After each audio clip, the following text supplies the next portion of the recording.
Assalamualaikum, my name is Hafsa Khan and I am here to tell you about the differential method. Differential method is the study of individual.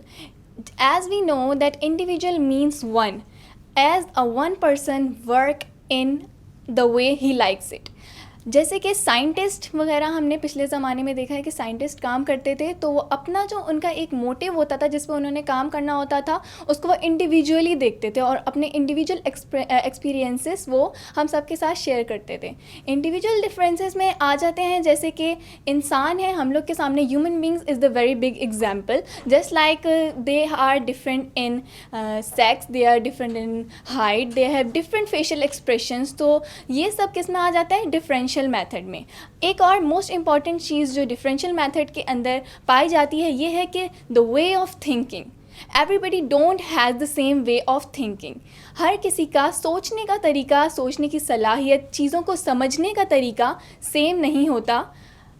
कुछ लोग कुछ चीज़ों को जल्दी pick कर लेते हैं, कुछ लोगों को उनको पिक करने में टाइम लगता है.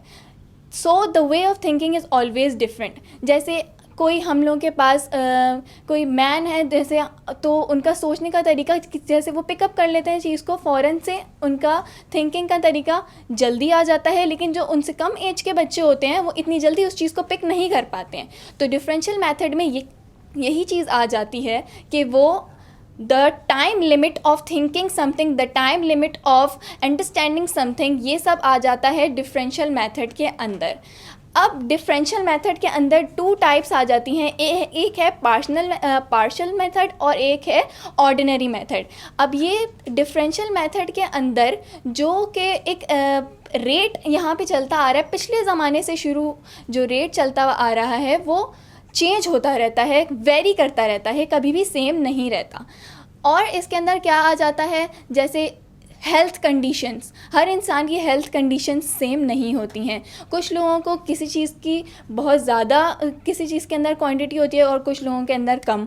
अब हम लोग देख सकते हैं जैसे कि एक डॉक्टर है वो देखता है, उसको भी बहुत सारी डिफरेंसेस नज़र आते हैं एक इंसान के अंदर. जैसे कुछ लोग बिल्कुल मेंटली फिज़िकली हेल्दी होते हैं, बिल्कुल फिट होते हैं, लेकिन दूसरा अगर हम किसी और को उसके साथ कंपेयर करेंगे तो वो मेंटली फिज़िकली उतना फिट नहीं होगा जितना वो इंसान है. तो ये डिफरेंस हम सबको नज़र आता है. जो कि हम लोग को सही से अंडरस्टैंड करने में मदद करता है वो है differential method. So that's all the information that I have about in differential method. Hope you like it. Thank you.